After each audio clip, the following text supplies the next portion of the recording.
Hey baddies! In this video, I'm making crusty artisan bread using instant yeast and a super easy no-knead method. While this recipe doesn't take much effort, it does take a bit of time. The bread ferments overnight for a total of 10 to 12 hours, and this long fermentation is what gives it a more developed and complex flavor and texture. So, let's get started. First, mix all the ingredients together in a large mixing bowl. 0.1 grams is a tiny amount of yeast and roughly correlates to a pinch if you're not able to measure it exactly. For reference, here's what 0.1 grams of yeast looks like in a quarter teaspoon. By using such a small amount of yeast, we can allow the dough to proof over a long period of time, so it can develop plenty of strength and flavor with minimal effort.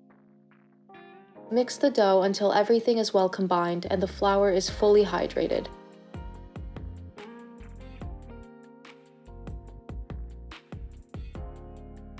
Cover the dough and leave it to rest for 1 hour.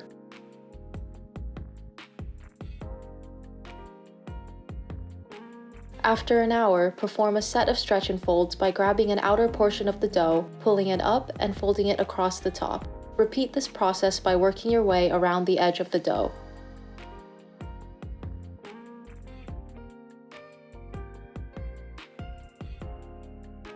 Then flip the bowl so that the dough lands on the table with the seam side down. Next, wet your hands and round the dough into a tight ball.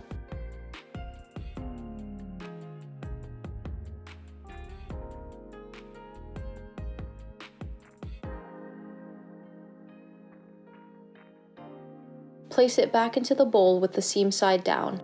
Cover the bowl and leave the dough to proof overnight for 9 to 11 hours, depending on your schedule and the ambient temperature. I let mine proof for 9 hours at around 69 degrees Fahrenheit. The next morning, the dough should have at least doubled in size. I wet my hands to loosen it from the edges of the bowl. Then I give it a very gentle set of stretch and folds.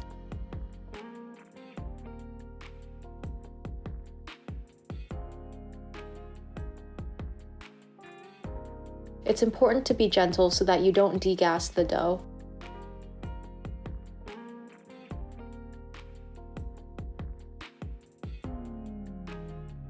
Then, just like before, flip it out onto the table with the seam side down and round it into a ball.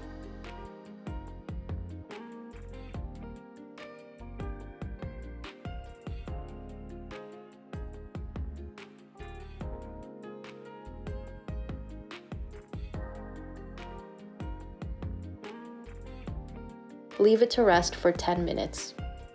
After 10 minutes, it's time to final shape the dough into a loaf. Flour the top of the dough in your hands, then flip it over so that the sticky side is up.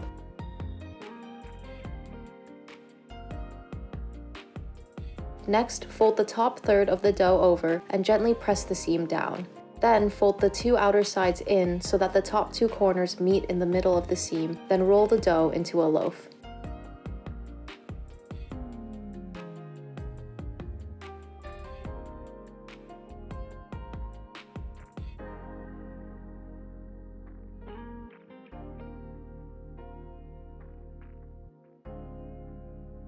Place the shaped loaf on a piece of parchment paper, cover it with a towel, and leave it to final proof for 2 hours or until it passes the poke test.